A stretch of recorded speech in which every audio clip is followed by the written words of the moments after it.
Hello everyone! Welcome to Grandma's Love. Samahan niyo po ako mga ka-grandma.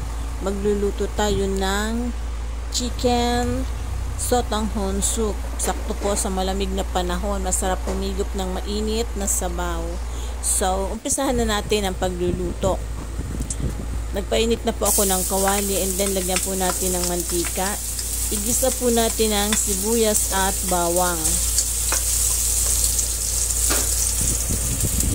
And then, isunod po natin ang manok.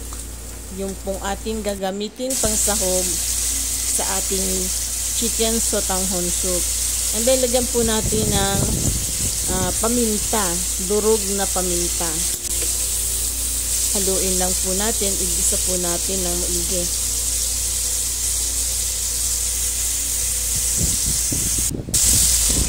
Ngayon naman po maglagay tayo ng tubig para po maluto yung manok. Pakukuluan po natin hanggang sa maluto yung manok.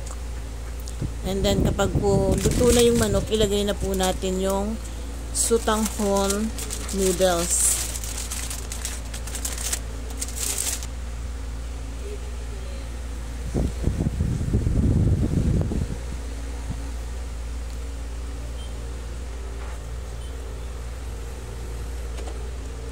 And then, takpan po natin at hayaan po natin kumulo hanggang sa maluto na yung noodles.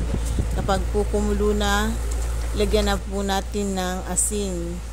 Titimplahan po natin ng asin at patis.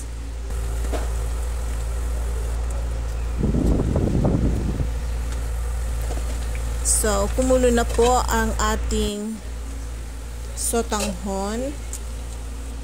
Ngayon naman po lalagyan natin ng pepper powder. Dagdag pampalasa po ang pepper powder. Haluin po natin ng So, eto na po ang aking chicken sotanghon soup. Ganun lang po kabilis magluto ng chicken sotanghon soup. Napakasarap po na chicken sotanghon soup. Sakto po sa malamig na panahon. Masarap pumigop ng mainit na sabaw.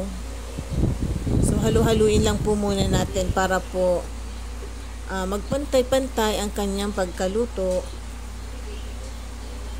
Sana po nagustuhan nyo ang video na to and huwag po kalimutang mag-like, share, comment, and subscribe. See you again on my next video. Thank you for watching. Bye. God bless everyone.